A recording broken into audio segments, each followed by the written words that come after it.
তো ফাইনালি আজকে যাচ্ছি আমি রথের মেলায়।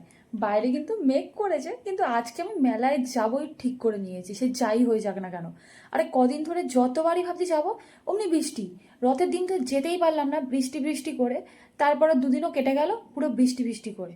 আজকে 4 দিনের দিন, আজকে তো আমি যাবই যাব, ঠিক করেই নিয়েছি। বৃষ্টি হোক আর যাই হোক আর যতই কাদা হোক। তো চলো দেরি না করে সোজা রথের মেলায় চলে যাই।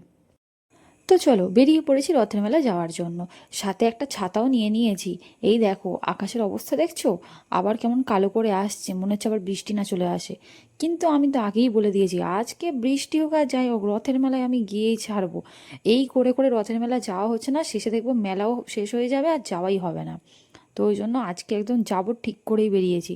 দুপুরবেলাও আজকে একটু বৃষ্টি হয়েছিল, তো ভাবছিলাম বিকেলবেলা কি আবার আজকে যাওয়া হবে না। তো যাই হোক অবশেষে জগন্নাথ দেব আমার যাওয়ার সুযোগটা করে দিল। তো চলো যাই। আর এই যে রাস্তাটা তো মনে হয় তোমাদের একটু চেনা। কিছুদিন আগে একবার ওই যখন ওই একেনবাবু সিনেমাটা দেখতে গিয়েছিলাম, তখন তো এই যে এই ব্রিজটা ধরেই গিয়েছিলাম, আমাদের বাড়িপুর ওভার। আর আমরাই মনে হয় পৃথিবীর এমন প্রথম মানুষ যারা মেলায় যাওয়ার পথে তারা নাকি ফুচকা খেয়ে তারপর নাকি মেলায় যাবে। ভাবো, যাচ্ছি মেলায়, অথচ নাকি মেলার ফুচকা খাবো না, বাইরে থেকে ফুচকা খাবো। আসলে ব্যাপারটা কি, মেলার ফুচকাগুলো না খুব একটা ভালো লাগে না। এই রেগুলার যারা বসে রাস্তার ধারে, মানে যারা পার্মানেন্টলি আর কি ফুচকা বিক্রি করে জায়গায় জায়গায়, তাদের ফুচকাটা একটু বেশিই ভালো হয়। এটা কিন্তু দেখেছি, কয়েকবার মেলায় খেয়ে দেখেছি, মেলার ফুচকা না টেস্ট একদম ভালো লাগে না। তো চলো, কাকু প্রথমে আমাদের আসতে না আসতে শালপাতার বাটি একটা দিয়ে দিয়েছে হাতে। এইবারে ফুচকা দেওয়ার পালা। ফুচকাটা দেখেই জিভে জল চলে আসছে। দাঁড়াও ফুচকাটা খেয়ে নিই। ফুচকাটা এত ঝাল কি বলবো। ওই জন্য কাকু আবার একটা পাপড়ি দিল আমাকে একটুখানি নুন লাগিয়ে। তো সেইটাই খেতে খেতে এইবারে চলো মেলায় যাই। যে কাকুটার দোকানে ফুচকা খেলাম, শুনেছি খুব ভালো ফুচকা বানায়।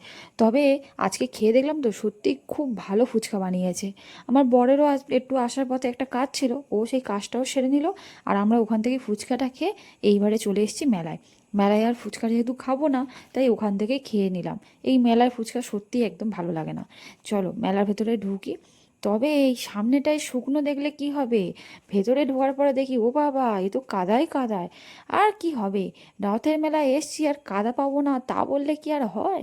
রথের মেলায় তো কাদা থাকবেই।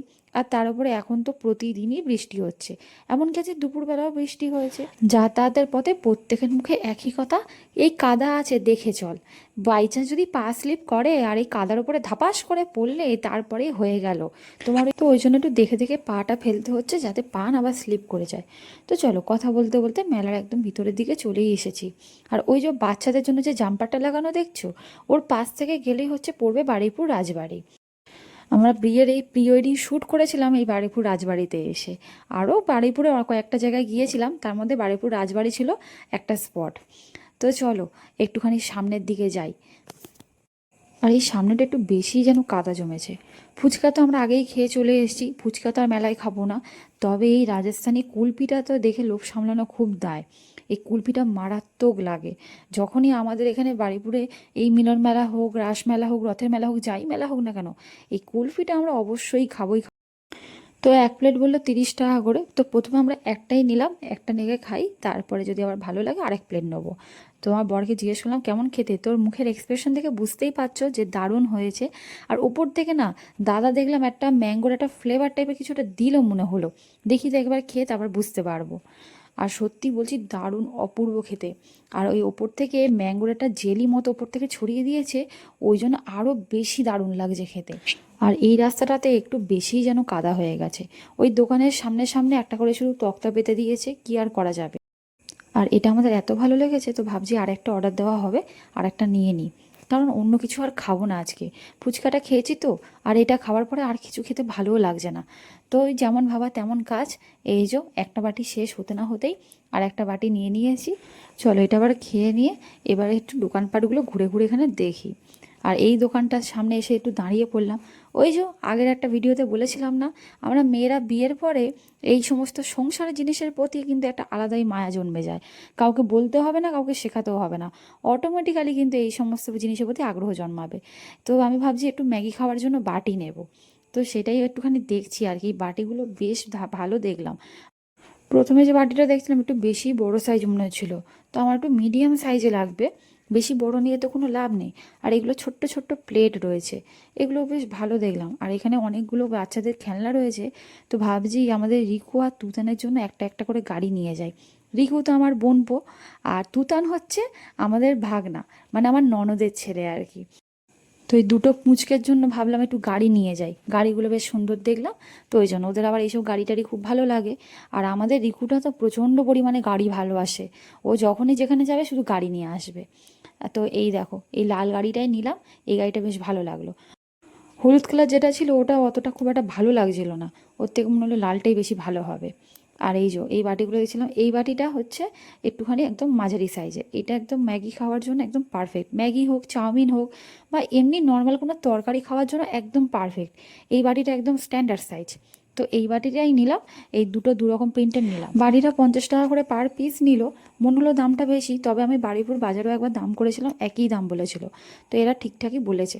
আর এই দুলের দোকানের সামনে কেমন ভিড়টা দেখলে, আমি তো কিছুক্ষণ দাঁড়িয়েছিলাম একটু ফাঁকা হতে, তারপর দেখছি এই দুলের দোকানের সামনে দাঁড়িয়ে আমি চলে যাবো, কোনো দিন হতে পারে না, একটু তো দুল দেখে তবেই যাব। তবে শুধু দুল নয়, একটু হাট দেখছিলাম আজকে। তবে জানি কিনবো না, তবে একটু না দেখলে আর একটুখানি হাত বুলিয়ে না গেলে যেন মনটা কেমন করে, বুঝলে তো। তো যাই হোক, তো দেখেছি, তো সেরকম পছন্দ কিছু হয়নি, পছন্দ হলে তাহলে না একটা দুল নিতাম। তোমার বর বলছিল যে ও কোনটা নেবে, তা আমি বললাম এই হাড়গুলো ভালো লাগছে, কিন্তু নিলাম না। ভাবলাম যে দূর, আমি এই এখন নিয়ে যাব, তারপর হয়তো ফেলেই রাখবো। এখনও গোটা দুয়েক হাড় বাড়িতে পড়ে আছে, সে পড়াও হয়নি, সেই জন্য আর ওগুলো নিলাম না। আর এই যে ফুলের দোকানটা, এটা এখানে একটু দাঁড়ালাম, এখানে সব আর্টিফিশিয়াল বিভিন্ন রকমের ফুল আছে। আসলে আমাদের টিভির কেবিনেটের জন্য ওই টপ সময় যে আর্টিফিশিয়াল ফুলগুলো থাকে ছোট ছোট, ওগুলো একটু দেখছিলাম, তবে পছন্দ হলো না।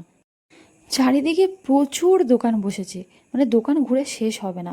এখানে একটা যেমন মূর্তির দোকান বসেছে, এর আগে একটা দেখলাম ওই ঠাকুরের বিভিন্ন ছবি টবি নিয়ে একটা দোকান বসেছে, এখানে ফের একটা ফুলের দোকান বসেছে। তো ঠাকুরের এই মূর্তিগুলো যেখানে বিক্রি হচ্ছিল দাঁড়িয়েছিলাম, একটা গোপালের ছোট্ট মূর্তি খুঁজছিলাম, যদি ভালো পেতাম নিতাম, কিন্তু মনের মতো পেলাম না। এর থেকে মনে হয় গিফটের দোকানে ভালো ভালো পাওয়া যায়। তো আমি ওই বাজার থেকে ভাবলাম ওর থেকে নিয়ে নেবো, তাই ভালো, মেলার দোকান আর নেবো না।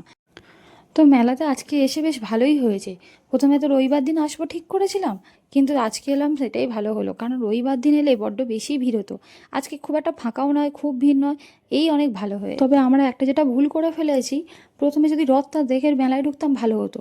আসলে আমরা ভেবেছিলাম কি মেলার ভিতর দিয়ে তো ওই রথটা দেখতে যাওয়ার রাস্তা আছে, কিন্তু ওই রাস্তাটা না প্রচণ্ড পরিমাণে কাদা, ওই জন্য ওই দিক দিয়ে আর যেতে পারলাম না। এবারে মেলা থেকে বেরিয়ে তারপরে হচ্ছে ওই রথটা দেখতে যাব। তখন অতটা বুঝতে পারিনি, তাই ভুল করে প্রথমে মেলায় ঢুকে গেছি, ভাবলাম ভিতর দিয়ে দেখতে যেতে পারবো। অবশ্য ঠাকুর তো নেই, ঠাকুর এখন মন্দিরে রয়েছে, শুধু রথটাই রয়েছে। যাই হোক, এবার মেলায় এসছি আর জিলিপি খাবো না তা তো আর হয় না, তাই এখন গরম গরম একটু জিলিপি নিচ্ছি। দেখলাম গরম গরম ভাজা হয়েছে এক্ষুনি, তো ওটা নেবো। আর তার সাথে নেবো হচ্ছে এই যে পাস্তা পাঁপড়গুলো, এগুলো ভীষণ ভালো লাগে। সেই যখন আমি ইউনিভার্সিটিতে যেতাম, ট্রেনে যখন আসতাম বা যেতাম ইউনিভার্সিটিতে, তখন খুব কিনতাম এই পাস্তা পাঁপড়, সাবুর পাঁপড়, এগুলো খেতে ভীষণ ভালো লাগে। তো ওই জন্য 2 প্যাকেট নিয়ে নিলাম। আর হচ্ছে একটুখানি এখান থেকে গরম গরম জিলিপি নেওয়া হচ্ছে, আর একটু ওই ছোট্ট ছোট্ট একটু গজা আছে ওইগুলো নেবো। তো এই দেখো কীরকম গরম গরম জিলিপি ভাজা হচ্ছে। তো আমার বড় ওইদিকে একটু ওই জিলিপিগুলো সব ওরা হিসাব করে দিচ্ছে, তো ও টাকা পয়সাগুলো দিয়ে মিটিয়ে নিই। আর আমি একটুখানি দাঁড়িয়ে দাঁড়িয়ে ততক্ষণে জিলিপি ভাজা দেখছিলাম। আর এই দেখো এইটা হচ্ছে মেলার চানাচুর, বাদাম কটকটি নিমকি বিভিন্ন কিছু দিয়ে এটা তৈরি হয়। যাই হোক, চলো হয়ে গেছে নেওয়া। আর এই দেখো কত গাছের দোকান। রাসমাটে তো এমনিতেই গাছের দোকানগুলো বরাবরই থাকে, সে তুমি রথের মেলায় আসো, রাসের মেলায় আসো বা এমনি সময় আসো, বেশিরভাগ সবাই তো এখান থেকেই সব কিনে নিয়ে যায় গাছপালাগুলো। তো চলো যাই, এবারে রথটা দেখি, দেখে একটুখানি প্রণাম করে এইবারে সোজা বাড়ি যাব। আর এমনিতে অনেকটা দেরিও হয়ে গেছে, বেশ অনেকক্ষণই ঘোরাঘুরি করছি, খেয়ালও নেই, ঘড়ির দিকে তাকাইনি। প্রায় রথে মেলাতে রয়েছি মোটামুটি আমরা ঘন্টা দেড়ে রয়েছি দেখলাম। এই যে রথটা, এই যে মেলা থেকে বেরিয়ে এসে কিছুটা হেঁটে এসে এইখানেই রথটা আর কি রাখা থাকে। মেলার ভিতর থেকেও আসা যেত, কিন্তু কাদা বলে আসতে পারেনি। তো এই যে এখানেই যে দেখছো সামনে ঠাকুর রয়েছে, তো আমি একটু প্রণাম করে নিলাম। জগন্নাথ সবাইকে ভালো রাখুক, সুস্থ রাখুক, এই কামনাই করি। আসল ঠাকুর তো মন্দিরের ভিতর রয়েছে, আগেই বললাম। আর এইটাই কিন্তু হচ্ছে আমাদের বারুইপুরের সব থেকে পুরনো আর প্রাচীন রথযাত্রা। তারপরে আস্তে আস্তে অনেক জায়গাতেই এখন রথযাত্রা হচ্ছে, যেমন পদ্মপুকুরে এখন একটা রথযাত্রা হয়। তো চলো, সামনে আমাদের গাড়িটা পার্কিংয়ে রাখা আছে, এবারে আস্তে আস্তে ফিরি বাড়িতে। আর এই যে জিলিপি পাঁপড় সব কেনা হয়ে গেছে, এবারে শুধু বাড়ি যাওয়ার পালা। এই যে সামনে প্যান্ডেলটা দেখছো, ওই যে সাদা আর নীলে যে প্যান্ডেলটা করা আছে, এইটাই হচ্ছে আমাদের এখানকার পদ্মপুকুরের রথযাত্রা, বলতে এটাকেই বলা হয়। তো এখানে হচ্ছে জগন্নাথ দেবের একটা মন্দির আছে।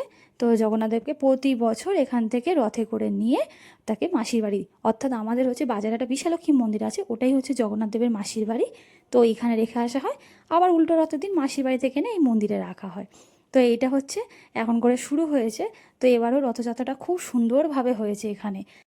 আমি এখানে আসতে পারিনি সেদিন, কিন্তু আমি ফোনে দেখেছি, খুব দারুণ হয়েছে এবারে রথযাত্রাটা এই পদ্মপুকুরে।